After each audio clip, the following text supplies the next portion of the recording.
Watch right now on the Front News Project Panic. In Russia, the Russian Ministry of Defense has reported that 500 Ukrainian Armed Forces drones struck the Russian military-industrial complex. Putin is moving troops and air defense systems into temporarily occupied Crimea. What is the Kremlin preparing for? And also, the elite presidential FSB regiment on the Ukrainian front. The Kremlin maniac is sending his own people to slaughter. Watch fiery, intense, and blazing footage from the front lines right now.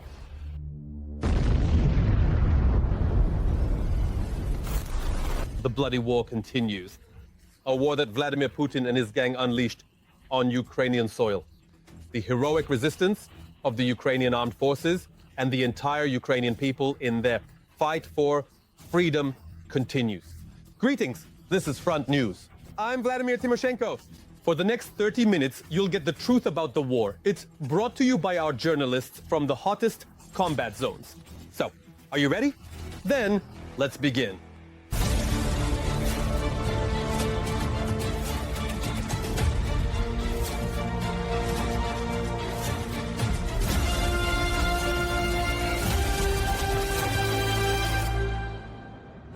And we're starting right away with exclusive material.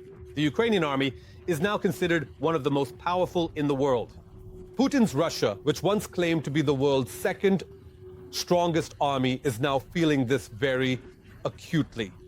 And it's not just about the size of the Ukrainian army, but also about its quality and ability to come up with unconventional solutions. While the Kremlin was pulling together all its available air defense systems to protect the sacred parade in Moscow, the Ukrainian Armed Forces redirected their efforts toward a production facility unique to the enemy's military-industrial complex, and it seems they struck something that existed in a single copy. Moreover, as TSN Week correspondent Oksana Radionova claims, they've identified another sector after the oil industry, which they had almost completely shut down. All the details. Let's watch. For 2 days straight, wave after wave, more than 500 Ukrainian drones attacked the Russian military-industrial complex. This was the largest and longest raid since the start of the full-scale invasion. There had never been such a large-scale incursion before. This is the tactic of 1,000 cuts. We didn't have these capabilities even a year ago. A constant, unyielding presence in the enemy's airspace, always there at all times, non-stop. And our forces struck not only at the very heart of Koshay in Moscow.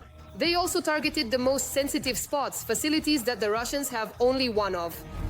We are simply capable of delivering sensitive blows to the Russians.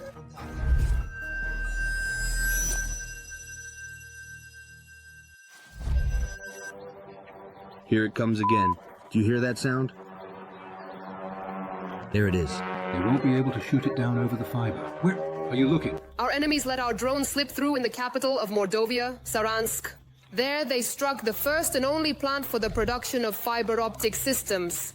Its production capacity is 4 million kilometers of fiber per year.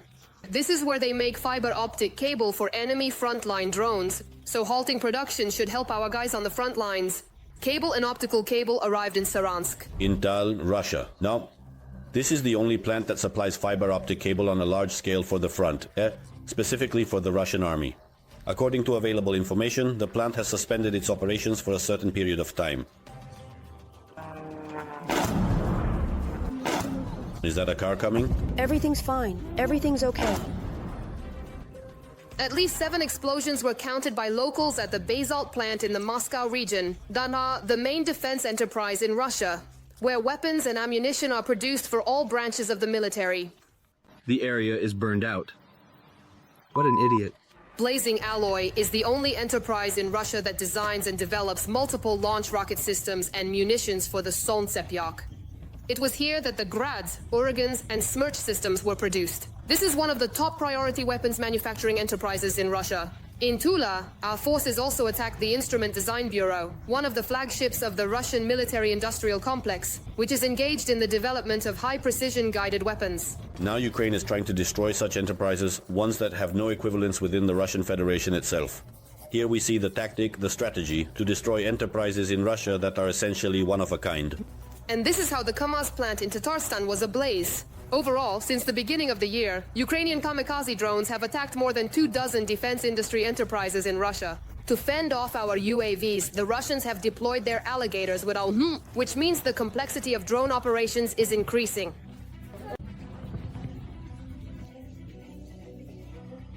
So it's necessary to avoid not only the anti-aircraft missile system positions, but also to make sure you don't enter the operational area of helicopters.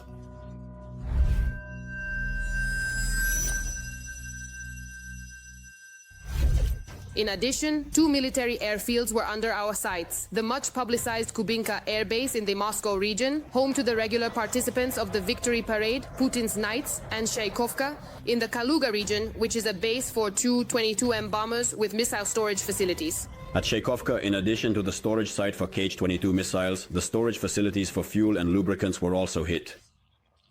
Hiding from our drones and missiles, the Russians relocated their Tu-22s to the Belaya base near Irkutsk, 5,000 kilometers away.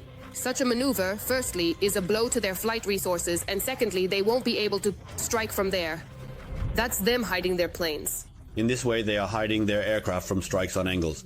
But it's unlikely these planes will pose a threat to us from Irkutsk Oblast. It's just too far, 5,000 kilometers. And since they carry missiles on external mounts, in reality, they simply don't have enough range to fly there and back.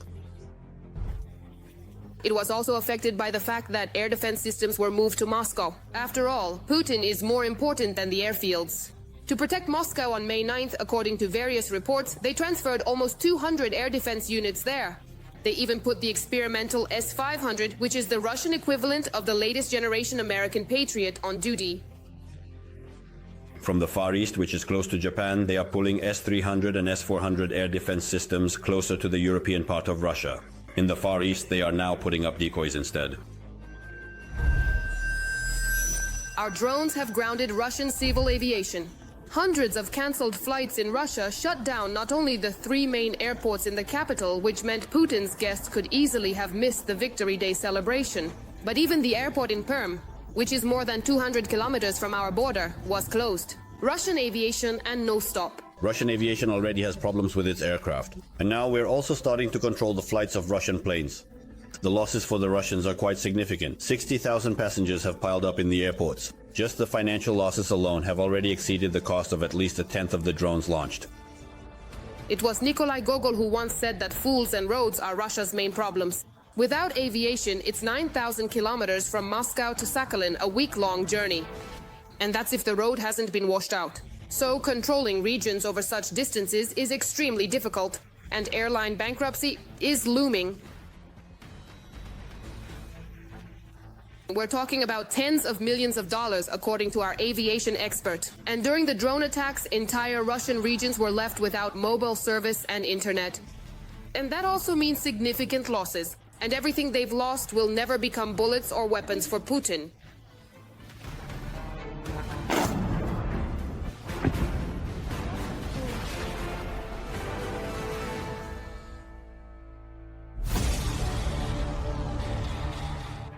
And now it's time to analyze the operational situation on the Orikhiv and Pridniprovsky fronts. The enemy, is becoming more aggressive here as well. On the Orikhiv front, our defenders repelled 3 enemy assaults near Stepny. The enemy also carried out airstrikes on Stepnohersk and Kamyansk. On the Pridniprovsk front, our defenders successfully stopped with one enemy attempt to approach our positions. They are destroying enemy infantry with a 152mm gun. On that same Orikhiv front, the aggressors are trying to advance with small assault groups, but they are being stopped by both our drones and our artillerymen. Thanks to the accuracy of Ukrainian gunners, enemy depots, UAV stations, and Russian army equipment are all going up in flames. The enemy is constantly hunting our vehicles several times a day, dropping bombs on all the groves around Orikhiv. TSN correspondent Ruslan Yarmolyuk saw the conditions in which our artillerymen are working in the Zaporizhzhia region. We present his exclusive report to your attention. Sometimes the morning starts with coffee, and sometimes with incoming fire. It depends. Our artillery is vulnerable on the front line to enemy aircraft and drones. It's necessary to camouflage the vehicle. That's the most important thing, because right now there are a lot of drones, especially FPVs, which are carrying some serious explosives. And they don't come one at a time, but in pairs. So one breaks through and the second one flies right into the target. The enemy is searching for where to strike. Enemy high-altitude UAVs are constantly in the air. We have no truce. If we give them a truce, tomorrow they'll be here. The enemy is advancing from the occupied Kapan positions, trying to break through from the flank near Robotine. 53 shells. That wasn't even in a day. It was almost all at once. Usually we fire about 10 shells on average. The enemy moves in small groups and gathers in the ruins of houses in front of our line. That's when heavy artillery comes into play. It varies. It happens with equipment, infantry and UAVs. At different targets. Whatever target comes up, that's the one we fire at. Pavel had no experience in artillery. He learned on the job, right in the field during the war. A shell weighs 45 to 50 kilograms, and the casing is about 20, maybe a bit more. I think everyone's backs have suffered over these 3 years. They only fire during the day when it's absolutely necessary and there's a threat to our infantry. Fire quickly and then camouflage. The enemy quickly detects the exits. Then everything they've got in their arsenal comes flying our way. After we've fired for about 10 minutes, maybe even less, they start shooting at us too. The old Soviet self-propelled gun is twice as old as Dmitry. Dmitry is the youngest in the crew, but he's learning to fight quickly. But I think that psychologically it is difficult to get used to the fact that they shoot every day, cabs fly over you, they fall every day. At 5 in the evening every day, at 10 in the evening and at 5 in the morning, they fly constantly. Drones are constantly in the sky. It's hard to get used to this, but over time you do. The secret to the machine's survivability depends on a friendly crew, when everyone has each other's back. We fired 5 shells at one target, hit it with the third and fourth. The first 2 are for adjustment. The enemy infantry was destroyed. The enemy's advance was stopped. The gun is being pulled back and hidden in the dense forest until the next order to fight. And now it's time to analyze the operational situation on the blazing Pokrovsky sector of the front. The bloody rampage of the enemy army continues here as well. On the Pokrovsky direction, since the beginning of this day, the enemy has tried to advance in the areas of the settlements of Staronikolaevka, Yelizavetovka, Mirolyubovka, Roman Lisovka, Zverevo, Kotlino, Udachnoye, Kotlyarovka, and Andreevka. Our defenders have stopped 46 enemy assault actions. Another 5 clashes are still ongoing. The most important topic of this week is that the situation in Crimea has seriously escalated. The Russians seem to sense something. In fact, almost all Russian air defense has been moved from Rubliovka and Red Square to the temporarily occupied peninsula. That is, the Russian Federation is leaving military facilities in other regions exposed. At the same time, for the first time, units of the elite Presidential Regiment of the Russian FSB have been spotted at the front in Ukraine. Their Russian command redeployed them to the area near Chasiv Yar in the Donetsk region, where Russia has been fighting unsuccessfully for at least a year. In addition, the Ukrainian Special Operations Forces used strike drones to destroy a Russian Buk M3 surface-to-air missile system that was covering enemy troops on the ground. A Uragan-1 multiple launch rocket system was also destroyed. Now we will show you this fiery footage.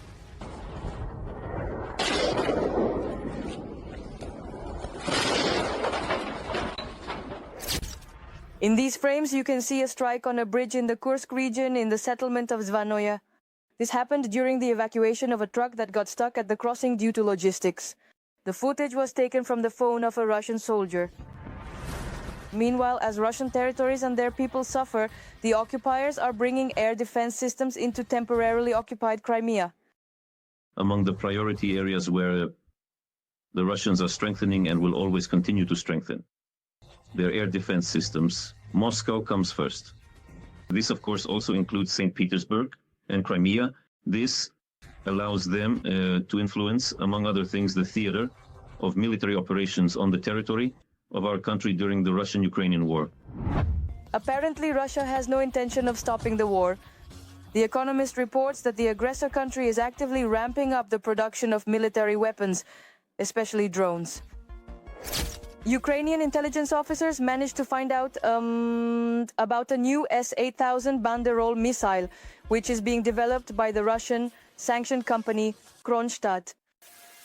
Apparently, Iran has transferred certain technologies to the Russians It seems that the Russians have managed to supply the missing components which are not produced by the Russian Federation, bypassing the sanctions. This raises the question of what is most important to do in order to reduce the number of Shaheds. I'm talking specifically about production. This is about monitoring the enforcement of those sanctions that have been imposed on various sectors of the Russian Federation's economy. Accordingly, production volumes will actually decrease. Whatever the Russians do, any reports of success are simply fabricated. For example, on Monday, May 12th, Russia claimed that they had supposedly captured the village of Otliarovka in the Donetsk region. The operational strategic group Kortitsia immediately refuted this information, stating that fighting is still ongoing in Otliarovka. Russian attempts to advance toward the Dnipropetrovsk region are nothing new. That's the first point. Secondly, I think it's more accurate to say that Russia, and let's remember the strategic goal of the Russian Federation is the complete occupation of the Donetsk and Luhansk regions. So in fact, Russia is moving toward the southern, I'm speaking conditionally, southern administrative borders of the Donetsk region.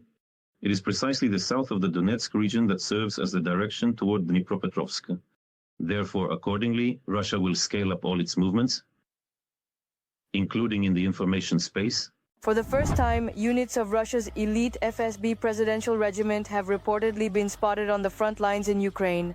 These units report directly to the Russian dictator and, to put it bluntly, are trained to hold the door open for him not to fight. But that didn't stop Putin from deciding to deploy them near Chasiv Yar in the Donetsk region, where Russia has been fighting unsuccessful battles for at least a year. It is quite likely that this was actually done for some kind of propaganda purpose. And if the Russians themselves say so, that would be confirmation of it. Ukraine is also strengthening its army to fight the enemy. The 118th Mechanized Brigade demonstrated the use of the Ukrainian RPG-16 flamethrower for close combat. Its main targets are enemy personnel, equipment, and structures. In this footage, the Special Operations Forces of the Ukrainian Armed Forces used strike drones to destroy a Russian Buk M3 surface-to-air missile system that was covering enemy troops on land. A Uragan-1 multiple launch rocket system was also destroyed. In addition, Ukrainian defenders used drones equipped with grenade launchers for the first time. It is claimed that this marks a new level in the use of drones. Now, drones can not only conduct reconnaissance and drop munitions, but also provide full-fledged fire support. In the United Kingdom, the head of a Russian spy network has been sentenced to nearly 11 years in prison. This refers to Bulgarian Orlin Rusev, who acted on the instructions of Austrian Jan Marsalek, the former chief operating officer of Wirecard. The group organized by Rusev and Marsalek was monitoring anti-Kremlin journalists in Europe, for which they received sentences ranging from 5 to nearly 11 years in prison. Marsalek managed to escape to Russia.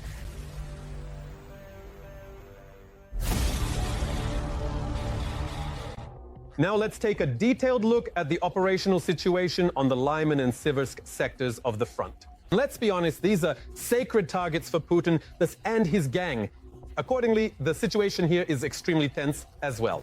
On the Lyman direction, Russian invaders attacked the positions of the defense forces 21 times near the settlements of Novaya Krugliakovka, Lozovaya, Novoyegorovka, Grekovka, Kolodyazi, Yampolovka, Redkodub, and towards Grigorievka. 2 clashes are still ongoing. In the Seversk direction, our defenders repelled 4 attacks by the occupying forces near Verkhnekamenskoye and Belogorovka. Another clash is still ongoing. Another area of continuous fighting on the Lyman direction is the settlement of Yampolovka.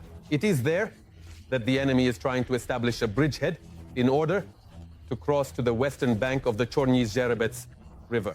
Ukrainian positions here are being stormed by units of the enemy's 25th Combined Arms Army, which shows no regard for the lives of its own soldiers, and the intensity of the attacks does not decrease. How exactly is this happening? How do the defenders of the armed forces of Ukraine stop the advance of Russian war criminals? This is precisely what the following report by TSN correspondent Yulia Kiryenko is about. Frankly, countless numbers of eliminated Russian soldiers lie in the fields, forest belts, and trenches along the line of contact. This is the result of the effective work of Ukrainian defenders in the Lyman direction. It would seem that such losses should definitely put an end to any further enemy assault attempts. But Russian commanders keep sending new groups of assault troops to their deaths again and again.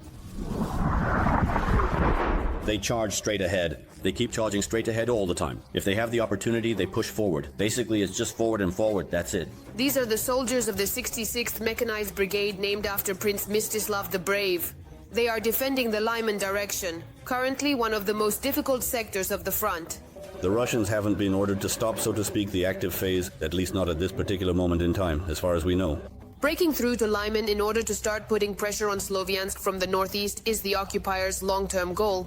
To achieve this, enemy headquarters are intensifying assaults on two neighboring sections of the front in the Lyman sector. The Russians have achieved minimal tactical successes here as they have reached the line of Katerinivka and Novomikhailivka and have engaged in fierce fighting for the small villages of Novoy and Lipov, north of Lyman. The morning seemed to start quietly, but then things began to escalate. The rain stopped, FPV drones, incoming fire, mortars, and at the beginning, as we were landing there. Not even the ceasefire declared by the Kremlin itself stopped the Russians in this sector. Ukrainian soldiers say that on the Lyman front, it didn't work for even a minute. For example, there was supposed to be a truce. They used it to lay down pontoon bridges and amass their forces. It was just a bit quieter, not like it usually is. But there was no truce. Another area of continuous fighting on the Lyman front is the village of Yampolivka. There, the occupiers are trying to establish a foothold in order to cross to the western bank of the Chorny Zerebets River. Ukrainian positions here are being stormed by units of the enemy's 25th Combined Arms Army, with no decrease in intensity, and they are not sparing their soldiers at all. The Russians have also increased pressure on Lyman itself. The shelling of the city is becoming more and more intense over time, and it is precisely in this direction that all Russian activity from neighboring Kupiansk has shifted. From there, the Russians have even redeployed separate motorized rifle regiments of the 1st Tank Army to the Lyman area. It is clear that all of this is being done to destroy the Ukrainian Defense Forces' logistical routes as quickly as possible and to push Ukrainian defenders as far west as possible ahead of the likely negotiations in Istanbul.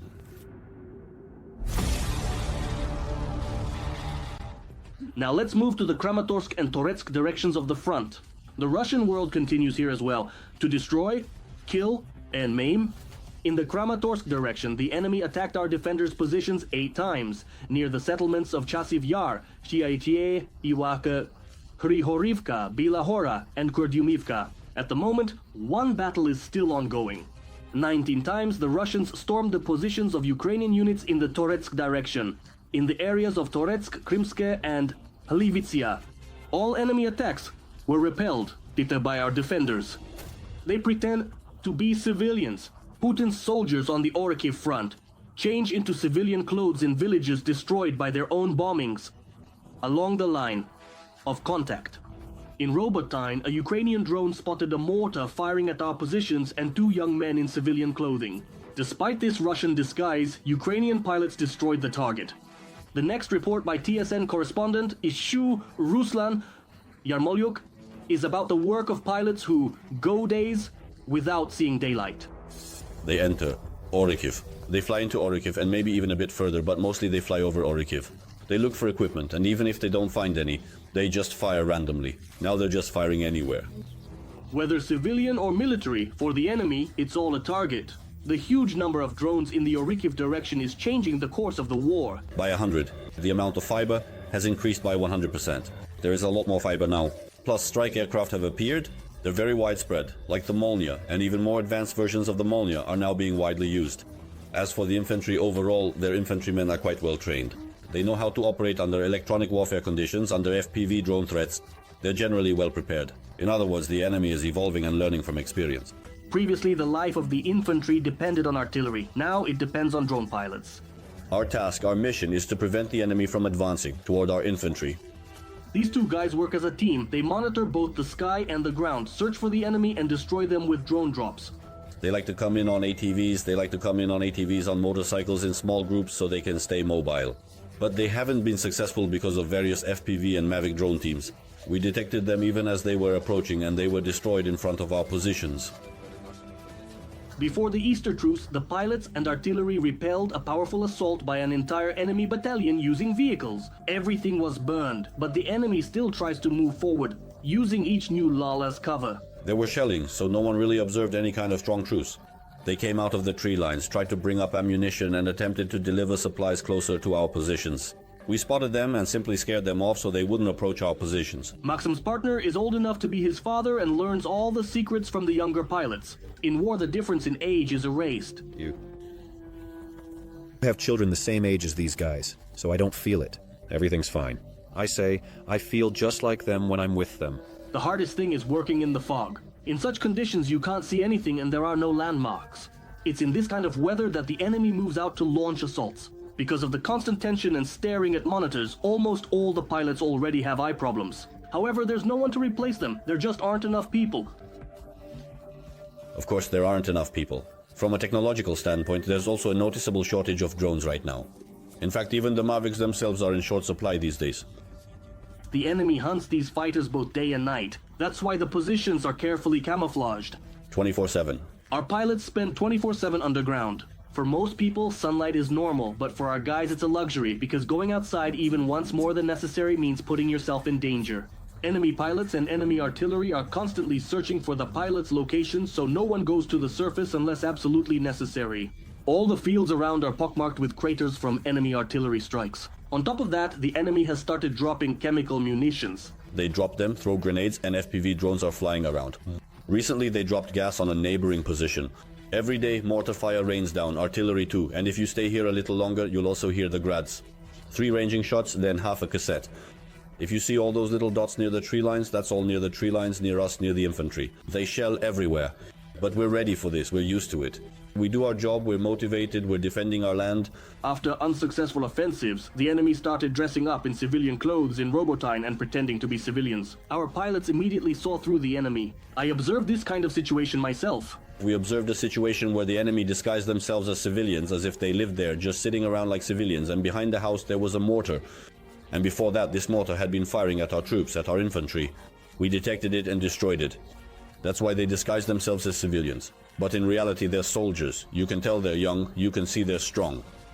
A 28-year-old pilot who used to work at a cement plant now protects the skies for our infantry in the Orikhiv direction.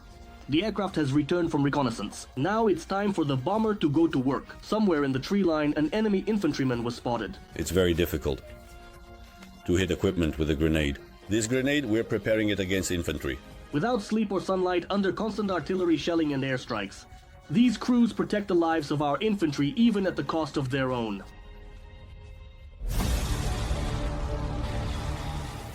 That's all for today, but very soon, Front News will bring you new, unique reports from our journalists in the hottest spots of the war gathered so that you know the truth.